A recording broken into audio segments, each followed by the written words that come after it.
ഗാന്ധാരിയുടെ ദുഃഖമാണോ വലുത്, നിങ്ങളുടെ മകന് മാത്തമാറ്റിക്സിന് 100-ൽ 100 കിട്ടിയില്ല, 97% കിട്ടിയുള്ളൂ, ഏത് ദുഃഖാ വലുത്? ഗാന്ധാരിയുടെ 100 മക്കളും കുരുക്ഷേത്ര ഭൂമിയിൽ മരിച്ചു, യുദ്ധഭൂമിയിൽ മരിച്ചു വീണു. അവരുടെ ദുഃഖമാണോ നമ്മുടെ മകന് മെക്കാനിക്കൽ എഞ്ചിനീയറിംഗില് അഡ്മിഷൻ കിട്ടണമെന്ന് വിചാരിച്ചു, കിട്ടിയില്ല, കിട്ടിയത് IT-യിലാണ്, ഇൻഫർമേഷൻ ടെക്നോളജിയിലാണ്, അതാണ് ദുഃഖം. ഈ 2 ദുഃഖങ്ങളും ഒന്ന് കമ്പയർ ചെയ്ത് നോക്കാം. അവതാരമായി ഭൂമിയിൽ ജനിച്ച ശ്രീരാമന് പോലും 14 വർഷം കാട്ടില് കഴിയേണ്ടി വന്നു. ആ ശ്രീരാമന്റെ ദുഃഖമാണോ വലുത്?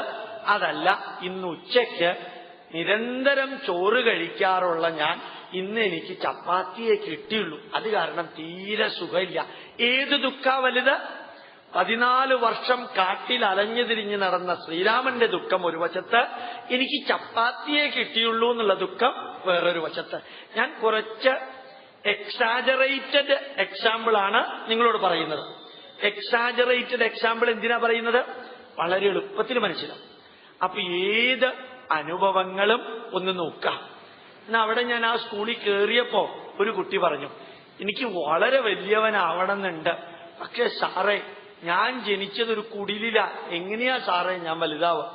ഞാൻ ക്ലാസ് എടുക്കുമ്പോ പറഞ്ഞു, 13 കുട്ടികൾ ഉള്ളൊരു വീട്ടില്, മുക്കുവരുടെ കുടുംബത്തില്, കടല് അടിച്ചെടുക്കാവുന്ന ആ സ്ഥലത്ത് ഓലക്കൂരയിൽ ജനിച്ച ആളാണ് ഡോക്ടർ APJ അബ്ദുൽ കലാം.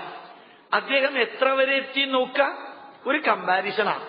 അവിടെ കൂടിയിരുന്നവർക്കെല്ലാം ഉത്തരം കിട്ടി. നമുക്ക് പറ്റില്ല എന്ന് ധരിക്കുന്ന പലതും നമ്മളെക്കാൾ പ്രശ്ന സങ്കീർണമായ ജീവിതത്തിൽ കഴിയുന്നവർക്ക് സാധിക്കുമെങ്കിൽ നമുക്കും സാധിക്കും. അപ്പൊ നമ്മുടെ മനസ്സിനെ നമ്മൾ എന്താ അറിയിക്കുക? വലിയ പ്രശ്നങ്ങൾ ലോകത്തിലുള്ളപ്പോൾ നമ്മളുടെ ചെറിയ പ്രശ്നങ്ങള് നമ്മളെ തളർത്തരുത്, തകർക്കരുത്, നമ്മളെ വളർച്ചയിലേക്ക് നയിക്കണം. അപ്പൊ സന്ദേശങ്ങളിലൂടെ മനസ്സിൽ കോൺഫിഡൻസ് ബിൽഡ് ചെയ്യാൻ സാധിക്കും. സെൽഫ് റെസ്പെക്ട്, ആത്മ അഭിമാനം, ആത്മസംതൃപ്തി, അതേപോലെ തന്നെ ആത്മ ചൈതന്യം വളർത്താൻ സാധിക്കും. എല്ലാം സാധിക്കണമെങ്കിൽ മനസ്സിനെ നിരന്തരം സന്ദേശങ്ങൾ കേൾപ്പിക്കാം. അത് അമ്മയ്ക്കും അച്ഛനും കേൾപ്പിക്കാം, അല്ലെങ്കിൽ സുഹൃത്തുക്കൾക്ക് കേൾപ്പിക്കാം, അതല്ലെങ്കിൽ TV-യിലൂടെ കേൾക്കാം, അല്ലെങ്കിൽ റേഡിയോയിലൂടെ കേൾക്കാം, അല്ലെങ്കിൽ കാസറ്റിലൂടെ കേൾക്കാം, അതല്ലെങ്കിൽ വഴിപോക്കനിലൂടെ കേൾക്കാം, അതല്ലെങ്കിൽ അധ്യാപകരിലൂടെ.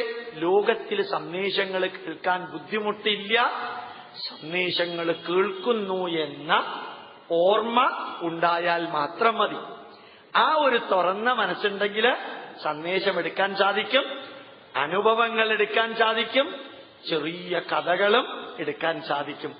ആ കഥകളോടൊപ്പമുള്ള സന്ദേശമെടുക്കണം, അനുഭവങ്ങളോടൊപ്പമുള്ള സന്ദേശം എടുക്കണം.